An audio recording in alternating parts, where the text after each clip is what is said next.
Osai Akoto Enterprise Edum Pizza Tia Ehono Wubenya be friends 0208 18 15 38 0208 18 15 38 and ma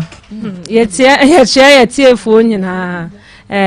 Bekwai Hospital ene Domnase Hospital ye chia omu nyina ma he aware ohun se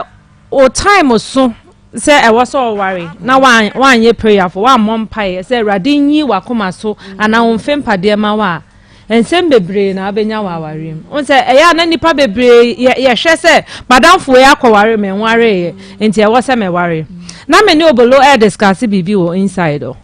asemo obolo kan no en metina sa me na minim se be ma na nku no oche o ye jealous but nyesa initially no we hu so oba no na obo ne ho modern na oni bi enti sa no de won se na oba ne se ahyase no na onya ne sa echie no no sa onya eska no no sa te ye ne sa enti obolo ye no sa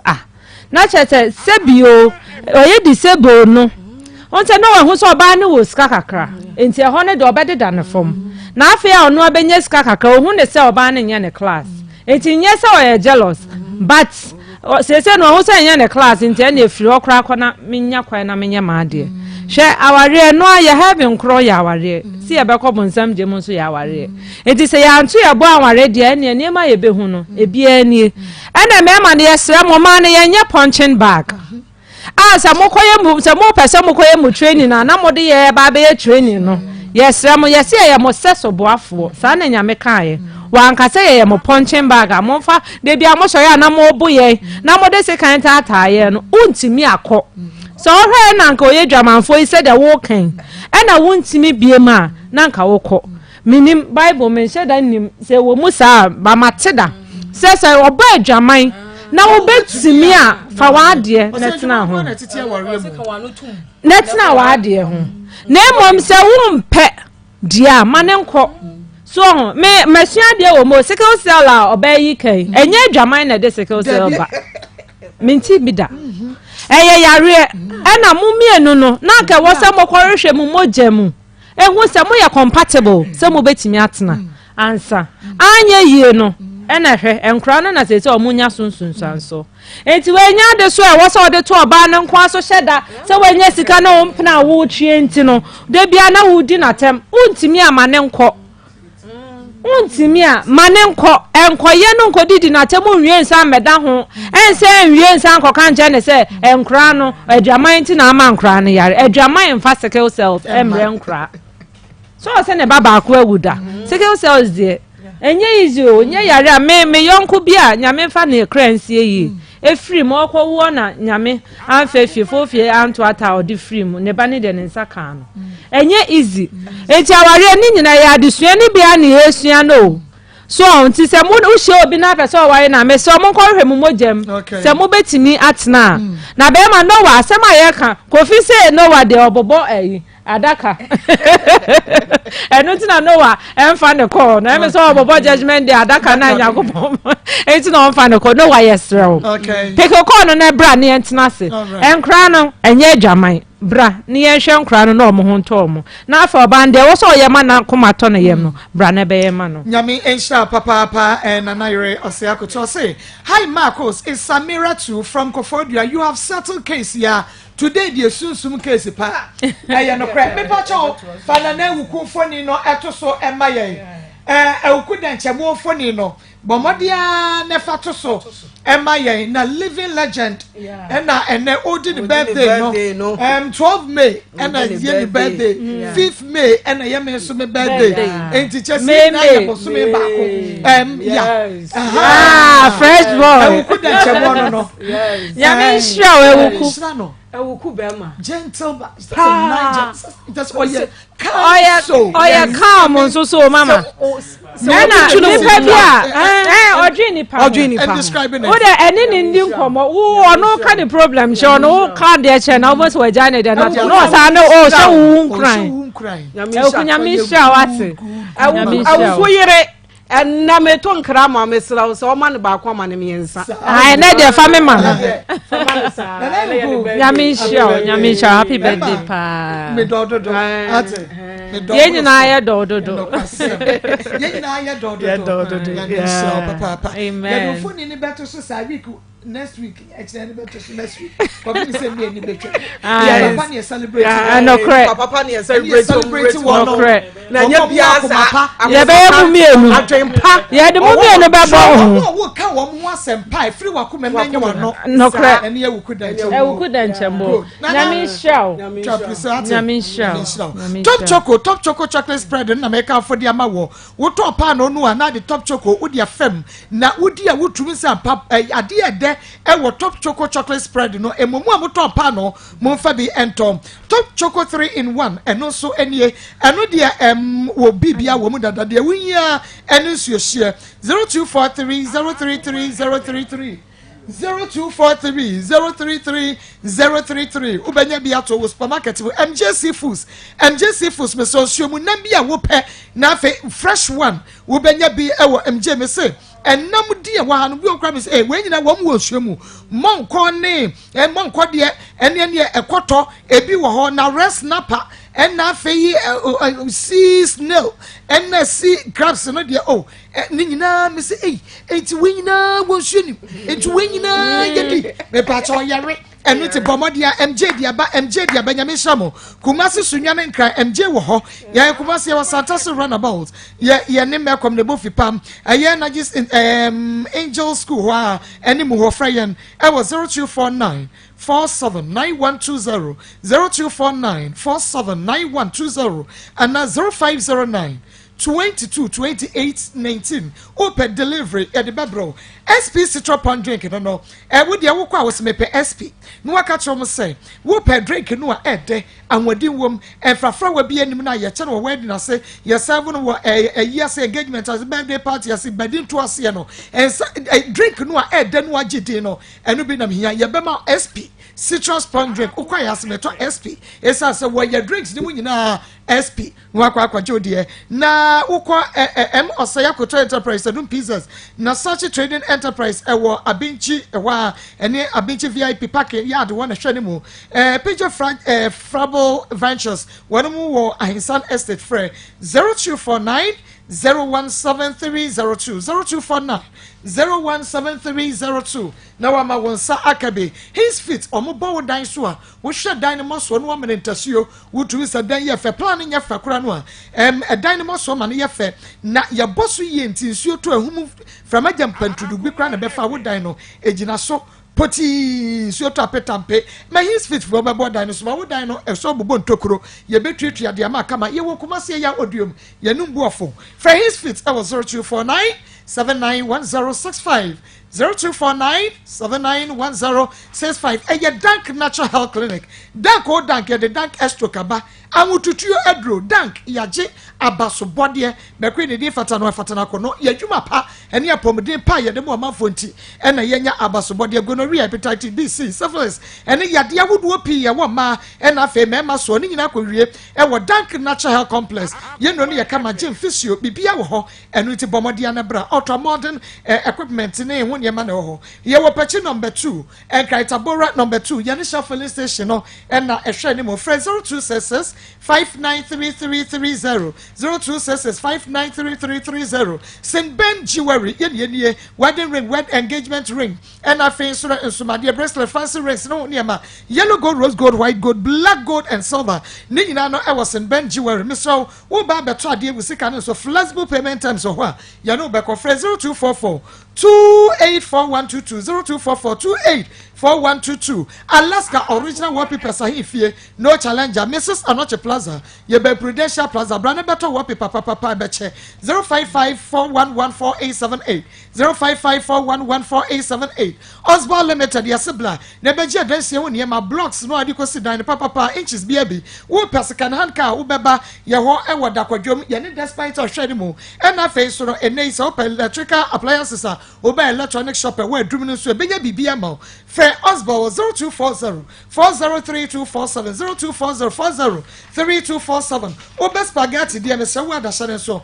eye kama Oba tali adwane supermarket mo enye na kefo so ese bra na wonfa wo entu kwan enko abrochimam mu a wanya kululu bia ye wo kumase me high tension Fred 0278 902965 0278 902965 kefo so ebaje so no libilibi no labalaba lifestyle reform clinic Dr. Stephen Asiedu wase bra ye diagnose wasana ya shon yade mo pa wo liver wo kidney water chima prostate ulcer sciatica wo blood pressure na diabetes ni nyina no Dr. Stephen Asiedu ebe sho ye no ni organic chemical bia enim kumase abrepo Pentecost sweet dance bra na beso yehwe wona wodi ye nwa dance na do so Fred 0502 412975 Dr. number 0502 412975 84 ye twa ye ho aba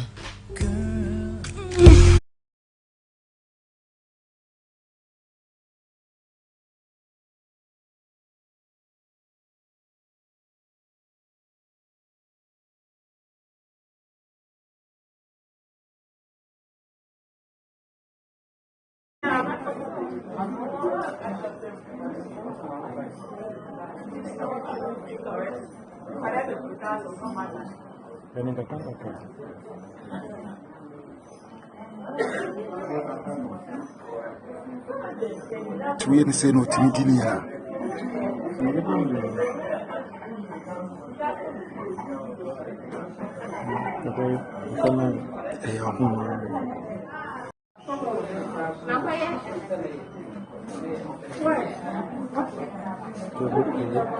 ya kakra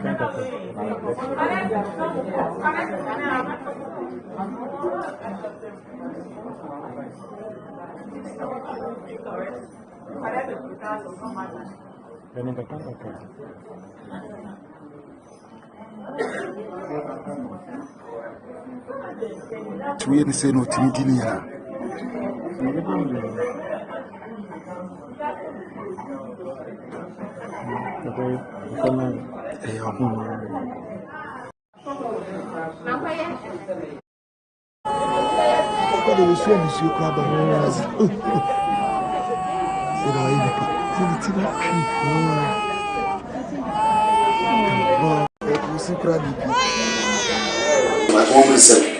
ene ora kasi wate ne nase ena na konta eko esro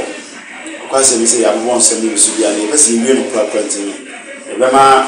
maami abona se mi na to fa bota e party ode ora kasi wate bae ai dia tunani na ai atugi na asu bi so aba di maami de ti ode ora kasi wate bae e be se ode bot to fa la chode sa le bae na se Emma, Yale can the banner and carry a trans, said Kahenda. Emma, the bush and the traditional bush language. It's the bush and satisfied, and it's the chimma, the bush laugh. I'm also far. I must have a soon. I heard him one, you did, I can't wait. After cutting said, Emma changed. It's the very good. This was my name. Come to bed out. Well, what? And they said, what's it? Our very music said, Mamma, no, the teacher said, Teddy can't show her. You mean you're the table, so Bama and Sunday. It is said, you would come. Some of that said, Cassie. Normally, Mutika said, my boca. Isu makwaka yareka de bantu yese de tina wo yareka ba wo so wo sande afna se ntianka ntini tue ni amoko kasa wo tituma na wanya me ke ma mi manu nka se ma jula bise na wana de fana wo so di tu mu no e fa de wana di tu mimi na mi tue aka no mimi na mi tue aka Miss Chat. Yeah. Ababa kuna do. Maa Akos. For me too. Me da sing. Yamatiefo nyina aha emo bibia akwaba ediba piwak natural yemreso onse edu ye wada bia se ye no hia edi apomden ho enkomo eno ntina enawie ye sano wo ehia pacho wo ema ye ho mfro da biara da se ye ba se ya o enadurabu me pacho ye waduro ne ye waduro ye wadu papa ene ye wadu bone ye se bata career doso ntie nei obi kura hye bia hu se wo yenkremoni papa eno nti enu ne de ebu na so ye wo papa ne nyina nti na bible kura kasa ye nso ahohom nyina hwe ne be hu de efiri agya no enti ewo se aduro no wutie de obi ade bre wo na waso ahwe de tie bia no papa ewo mu no ubehu no eno nti piwak natural ye ba ye ka kyew se wo de so ye hwe ai de be ka kye wano no wo de so ye hwe wonum aduro no na wotwe mienu abeka se se mo ba ye mantie mu a ankama ye me ho se wonum ye aduro de aba friend se 3p garlic mixture o ha wonsa ene wonan na aye tititi emoja nie furusane ye ewo nipadua num 3p garlic mixture benani moja no ama wanka so hu se ampa wasipi esita woba wosi wubu nsa na ayesu ede amawo wo hia 3p garlic mixture ebeba kama enenum enensia ansa na atwa obonu obu ne nsa ne ba 2 days pe na atwa ebu okra emakora na afia dane no sisiyade ne ayase no na eye ne ya wo hia 3p garlic mixture afi obi so say asthma awaya say ni tea enya asem ketewa kyese wogene ho a enye wodi e 3p garlic mixture fesim panetifi sha asesa onom kyese awone bede wo sade enkrampo na enya de asthma no ebeyi ni tea afi obi say wanya esiche yade diabetes wodi enum 3p sha asesa wo num bi obekọ hospital doctor beka cho say adai bibia siana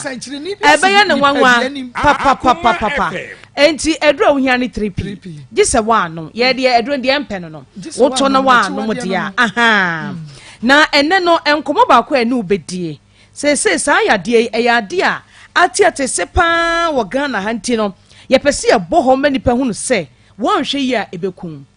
eno eni moja broso hypertension Maa Akos ene wuyi nipa be 100 edisi won mu a emu be 70% de obia wo pressure obia wo pressure ena me pressure aba wonne kan san ba ku mienu na nkomo na ye kosrope na kuma na ego gim wa sha obewu eno so no hwe na de kontem no obe kontem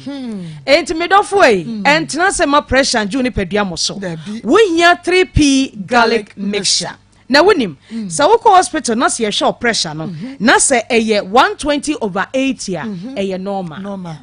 Nemom a free 140 edikosi 159/1990 asemo yato we have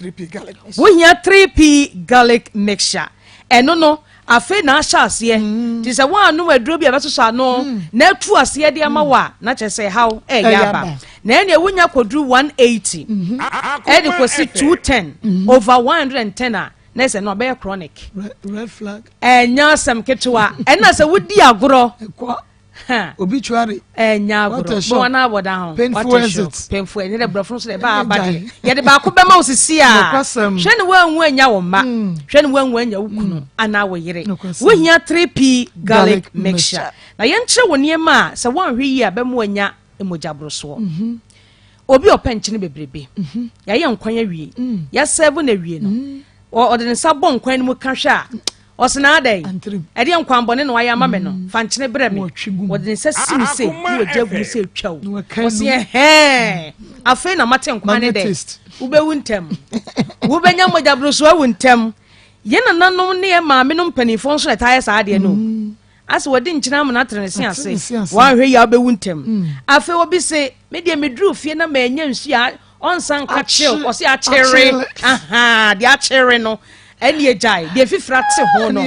wa bogu ne bo ade wo se wono krampo na wotimi ne asa ahye wo se ensu enwi no enye ebekuntem na we ko ne peduam ka hwe de ho ye wo hwe ye ne ja anom yitu nsuo mu kakra na enye se de ase de nwunwu na firi mo no nenom ubenya kra nipa ke nsuo de a ansa na wanom nenso obi nso onum nsa bebrebe wose me mebura wu mebura ententan medofo won kwan na wutwa so no enti saane me nyina sa wo ye ne wan hweyie na obi a mo wabeti a ede mojabroso ebebrew ena se ebi nso na obi anka 3p ho asem anche so de ye kan wodidi mu ana de ukowu enti na wo ye obi apenchene wo ye obi anum nsa bebrebe wo pensu a enwino adwendwen obi tumi dwena na oye untimi nya ho hwe ja manyame nyesa ebemu anya mojabroso anadwo didie enye yadwuman enya asem ketwa na kan say na akwa be power chese afa nu okodi fufu anadwo yesi yenyae enti wo a wo ya adwuma a wo pon anadwo no akodu fie na wifi a wo fufuo se tem ana wankasa wo mu no e pa cho pe bibi kitu bi pe fruit bi nedi was enye mi taste fruit no taste e say de be you taste anya sa wo so be ye afo bon so wona on reste titu ne ma na kwadwom ahomache no wase amahwe nkura na me kwa aba ahomache be no onum na wo kɔ no ba bedu fie na no nwotwe abo wonni ne ho adaaje me pa cho sa ne ma nyina won hwe yie antoto ne ma yie a ubenya emojabroso eti wonya 3p garlic mixture ene na beboa wo na de bemu ho sa wonya mojabroso anie utitimi pae wo saa wonu madu nso enko e wo ho no mo na se waye mmere wonya adwuma bia nso na wo ho mete aya na ho me kura ho ayeden wo bo etimi ye oya na wakoma ebo kinkim eho a na wani subrew wo ba no 3p garlic mixture eno na beboa wo yenti adanse a amanfo edi edifa adri eho so misisi ana na garlic mixture no aboa me pa edi ama number ko pe masa na ma Akoma te kemi ho kile mentezi imam ndoji to doni de ka fa na sai na Akoma shi me pa mi to bi no me ntisi ya dia na me yafu ya ka sala ti no ya no ya fu na bi suma ana me body na kama pa adoni mada adoni powerful ay powerful me si ni dia dance sa da mo dru na nwa pa me pressure also pan na Akoma na me bre sisi atomi enu no manu ni nyina jai adoni ya minim de modi aye but masa bibi wo Akoma efe ya mi chira mo pa nye mo 3p garlic ya kamena na free Wuko jeni wapaso na asori a wu complain no sa wonum 3p a ebe jeni se 3p garlic mixture ubenya bi wo memu pharmaceutical shops and herbal shops in enti ya number ni e wo hwe Facebook live wa egu ofre Dr. Sia na ye ni nkomo emfa emojabroso a wako hospital ni yesi wanya bie anansunsanso a ye kan wahu bi number ni 0248 92 88 24 0248 92 Akoma FM 88 24 0248 92 88 24 Francis ania no monkomo enti se wo pedro ni biato a wo de bowura pharmacy shop anomo motonto bibiduro no okodani herba Colinac herba Misty herba Apidank ene Angelos baby ato bibiduro bia wo de okwa wo se wo pe 3p garlic mixture ena wo ko enkran so a okanshi kopsam Kasua ene Carnation so a tribe of Judah. And I will call Little George also Tema Community 5 wa Akoma FM 3p garlic mixture. Ye wa ya check na hwe say and a bottle no etie. Francis Sia ye de Akoma twetwe no esi me monkomo enfo apomden eho ye wanima wo do kra betimi asa kire wo dandelion ni akakaduro ni ma bia de beka ho na wanu maka aduro no ene woni ha okra nti wo Fred doctor obechire ma kire wo wadaje papa to the phrase 0248 92 88 24 0248 92 24 and kasa ya record amanfo na ebebo akire wo Debi Akoma FM wodi hu adase yen twantro nyame na ye adwuma freni ani nkomo sisi ya nyame ensha papa menua ba ko na do so de yakopi work natural health akwaje edupa ye friend 3p garlic mixture for yen twa ye homra na hye ne so se ebo 10 pm a onue tv be repeat program yi live na 7 pm so OIC TV so ebe repeat in the live so na the information center edem betma salon so koban edem na face no OPK radio and also edem opaibo radio and also edem ni na no hwe bi e wo UK yetwe ho aba ye ba ye be kwa ho man so Akoma FM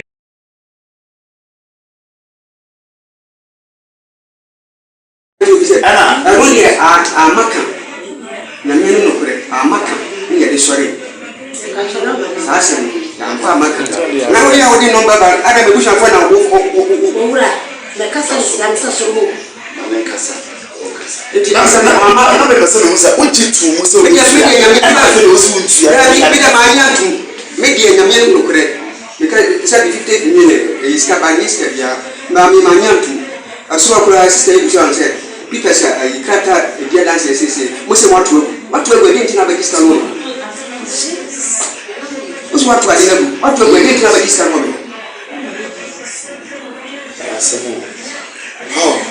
because the next question also no ma ko yaba kan bu say dia na ma kana bae na dance be na wo say e ka bi say e wo say mo ko ba wo say ana say mo ko diska wo bi wo ana ye na 100 meter kan bae e no na me ya ko di no to na ma ka ba mo ko to no mo ko je je bi wo ana mo ko to wa na je bo si Canada so wa to so bi mo si ya yi oh bo si ya me ka se si ya ni pa no kura wa de bo su mi bia o frɛ me na mi ti ju en rega ti pa to be go emra ni pa ne yare no si ya so na mo ma ho na wo ma ni na ti dem wo ti nya kan kyerɛ me wo ye frɛ o kura na ko ti ga ye wo o ko ti la se wo tu wa na ni se ti se ni ni emra be ma no me fi me ho ye wo me ko be ma pan me ko be ma no fa e wo da dia wo fa no wo fa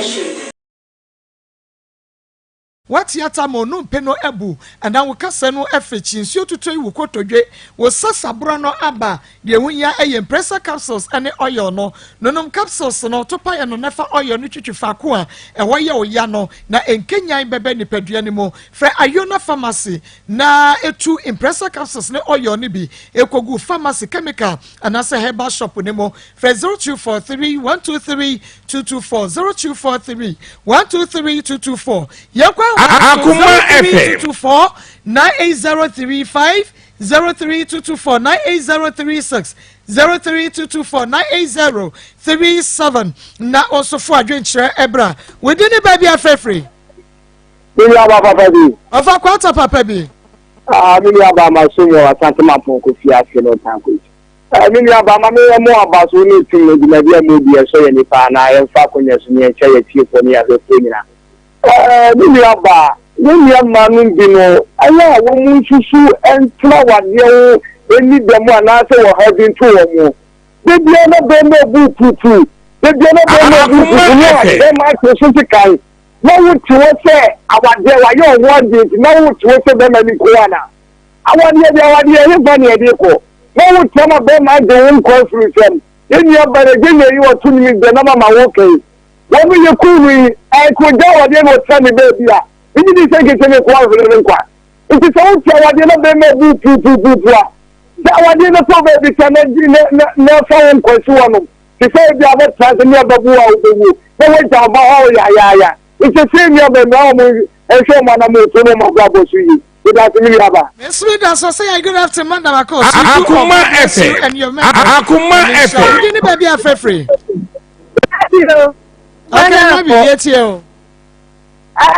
ye ni ama mamu ebi baby a ema ye wo papa wo fa aseda ema ye Igwa wa ba buwa ne be ye tire na mo de ayi ade bone ese da ya se enya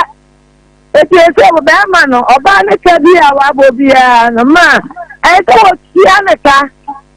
because ma ya de pa ba wo so ma ya me say e wo mu ti e say bo obi fa ye ntimi mo wa e ti me ma wo ti fa wo FM na ma ya ti e ku mo ya yi ama me ma no ye ntimi fa nkwa wie ye Anna, Yamisha Rabbi was say, good afternoon, Auntie Akos. Please tell the men who beat their wives that WWE wrestling pays so well. Say they should go and fight their fellow men there for cash instead of beating fragile women for no pay. God bless you for the good work. I'm Eno Abena Ablekuma. We didn't baby afraid. Major Sumira. No, Nanta Crabwa, Bishop Doctor of Pizza 1. Mo abubuwa kaje mana yanzu ya mu ko yani ya kuma ye ni bisabe yani ya kuma ye na pata jifoni ne be fenwa kwa sasa mu ko ni biya be me biya yin na ba so mu se da meti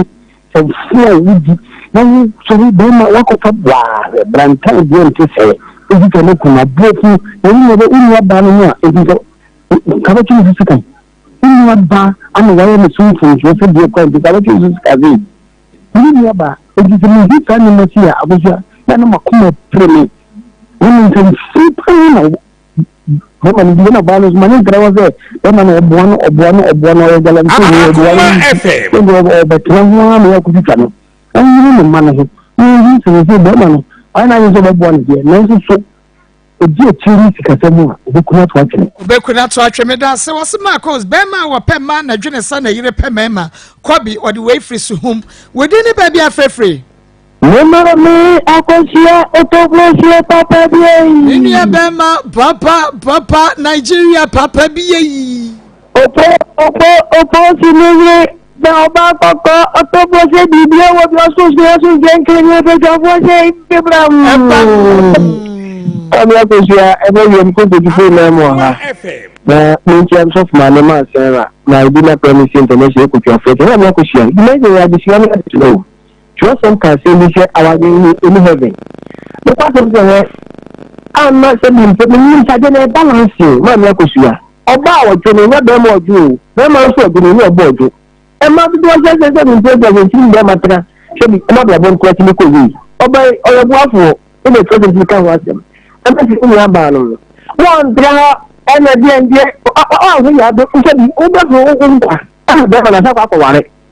Eto bi ama, eto bi so ni mu ma no. O se di ke mu ko di no ye ti bi ni di ya da o ja kwa. Na ya de ya. Ti be ma no be po pa wo ni.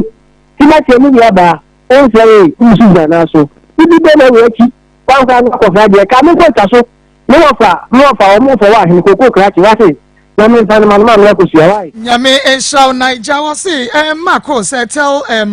yenua ba no say onyai eja Noah na onhwe ne ma no eso na Nyankopon nyai ne sa akra da wo se mehwe program yi meru akwo papa so enya eja Noah wan hwa yente asempa okay odi ni ba bia frefre Maa Akos ya papa bi menua ba ma papa bi mama mo na ma pa wo ma gana manaka ejuma pa pa to mi dia ni Joel Ahima koko bina mtodi na hivi na tieni na putu amdewa ma oba ni se yenti nka so anja wa le ona to na hu ne sese na mo so ba ta na so do wi dia so oba na ni yebu na ba kana asem to ne sera na won hwe no hu so yi na se de ntia o de ba yen so yen se ba man se tontina ba ya se de da ho se o so hwe na sa ande to na o de ba yen nti Maa Akos ni se ya kan na mbo hwe no wi ari kai na men kan ho Yame and sharp papa ma talk to the woman what's what forget about Noah na what I have been in that before my sister so men are dangerous or say or no so okay meeting at the Maa Akos Akoma 87.9 FM Akoma mu nsem dwumade no a na waso eguso awuti ebre na so ebusu apeni Samia Champo agudie mu konfo jase wo jase nya je adwa wutimi se agudie mu nsem a wo patie nyina no obeyi ni nyina ede amamo enu nti nyame yadomo kira ye fiada bojaye ye bese nje adwa emfiri ha enyu